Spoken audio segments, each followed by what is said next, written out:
पुण्यातील दीनानाथ मंगेशकर रुग्णालयाला अखेर उपरती आली आहे। आजपासून इमर्जन्सीमध्ये अनामत रक्कम न घेण्याचा ठराव मंजूर करण्यात आलाय। संचालक धनंजय केळकरांकडून पत्राच्या माध्यमातून भूमिका स्पष्ट करण्यात आली।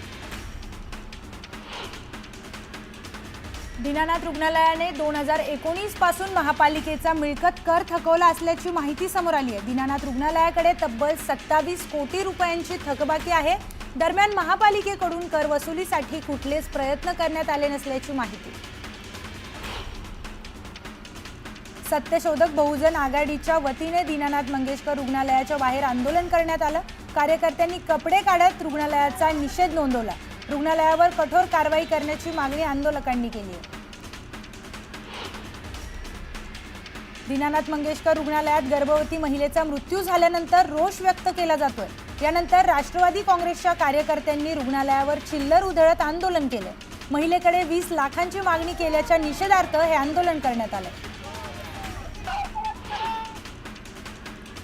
दीनानाथ मंगेशकर रुग्णालयाबाहेर अखंड मराठा समाजाच्या वतीने आंदोलन करण्यात आले। रुग्णालय प्रशासनाविरोधात सदोष मनुष्यवधाचा गुन्हा दाखल करावा अशी मागणी आंदोलकांनी केली। दीनानाथ मंगेशकर रुग्णालयाबाहेरील रुग्णालयाच्या नावाचा बोर्ड रुग्णालय प्रशासनाकडून काढण्यात आलाय। आंदोलकांनी रुग्णालयाच्या या नामफलकाला काळं फासलं होतं। खबरदारीचा उपाय म्हणून रुग्णालय प्रशासनानं नामफलक काढले। राज्यातल्या शेतकऱ्यांच्या कर्जमाफीबाबत विचारताच कृषी मंत्री माणिकराव कोकाटे यांनी शेतकऱ्यांना सुनावलंय। कर्जमाफीतून मिळालेल्या पैशांचं तुम्ही काय करता असा उलट सवाल कृषी मंत्री माणिकराव कोकाटे यांनी शेतकऱ्यांना केलाय। कर्जमाफीच्या पैशातून साखरपुडा लग्न करता असंही कृषी मंत्री म्हणाले। शेतकऱ्यांना मदत करण्याचं सोडून कृषी मंत्र्यांकडून शेतकऱ्यांच्या जखमेवर मीठ चोळलं जातंय। कर्जमाफी घेऊन शेतकऱ्यांना लग्न करायचंय का असा सवाल बुलढाण्यातील शेतकऱ्यांनी केलाय। विदर्भ मराठवाड्यात शेतकऱ्यांचं प्रचंड नुकसान झालंय। नाशिकमध्ये द्राक्ष आणि कांदा उत्पादक शेतकरी संकटात आहेत। असं असताना सरकार आणि कृषी मंत्री सत्तेच्या मस्तीत वावरत असल्याचा आरोप विजय वडेट्टीवार यांनी केलाय। रामनवमी निमित्त मुख्यमंत्री देवेंद्र फडणवीस सपत्नीक पोहरा देवीला येणार आहेत। फडणवीसांच्या हस्ते उद्या जगदंबा देवी, संत सेवालाल महाराज आणि राष्ट्रसंत रामराव महाराजांची शासकीय पूजा पार पडणार आहे। नांदगाव विधानसभा मतदारसंघात राष्ट्रवादी काँग्रेस आणि भुजबळांना मोठा धक्का बसलाय। माजी आमदार संजय पवारांनंतर बाजार समितीच्या 6 संचालकांपाठोपाठ भुजबळांचे कट्टर समर्थक असलेले DY पाटील, डॉक्टर YP जाधवांनी शिवसेनेत प्रवेश केलाय। आमदार सुहास कांदेंच्या उपस्थितीत पक्षप्रवेश सोहळा पार पडला। वक्फ कायद्यामुळे देशभरातील वक्फ बोर्डाच्या मालमत्तांचं नियमन, नियोजन आणि व्यवस्थापन करणं सोपं होणार आहे। त्यामुळे येत्या काळात मुस्लिम समाज बांधवांना वक्फ विधेयकाचा फायदा होईल अशी प्रतिक्रिया नीलम गोरेंनी दिली आहे।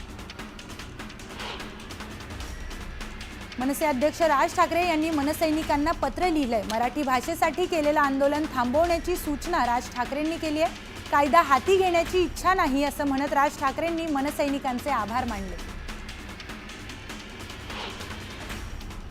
शिर्डी विमानतळाजवळील गुंजाळ वस्तीत दोघांची निर्घुण हत्या करण्यात आली आहे। मृतांमध्ये वडील आणि मुलाचा समावेश आहे। पहाटेच्या दरम्यान साहेबराव भोसले यांच्या कुटुंबावर भीषण हल्ला झाला।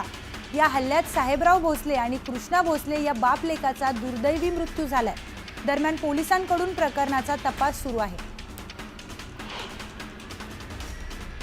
सोलापूरच्या बाबू जगजीवन राम झोपडपट्टीमध्ये 2 शाळकरी मुलींचा मृत्यू झालाय। दूषित पाण्यामुळे मुलींचा मृत्यू झाल्याचा आरोप नातेवाईक आणि स्थानिकांनी केलाय।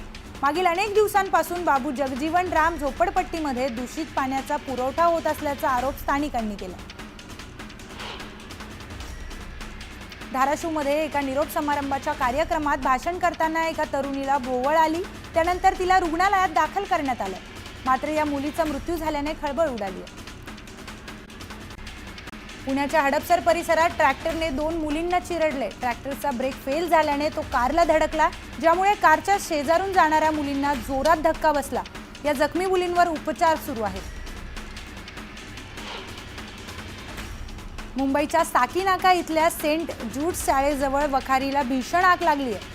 सिलेंडरचा स्फोट झाल्याने आग लागल्याची माहिती आहे। दरम्यान आगीवर नियंत्रण मिळवण्यात यश आलं। नवजात बाळाची विक्री करणाऱ्या टोळीमधील एकाला बदलापूर पश्चिम पोलिसांनी अटक केली आहे। तुषार साळवे असं अटक केलेल्या आरोपीचं नाव आहे। तुषार कलिंगड विक्रीचा व्यवसाय करत होता। दरम्यान वन विभागाच्या हद्दीत घाण टाकल्याने वन विभागाने त्याला जाब विचारला। मोबाईलची तपासणी केल्यावर संपूर्ण प्रकार उघडकीस आलाय। एकविरा देवीच्या उत्सवानिमित्त राजगुरुनगरमध्ये देवीच्या प्रतिमेची भव्य मिरवणूक काढण्यात आली। पालखी सोहळ्यासाठी नागरिकांनी मोठी गर्दी केली होती।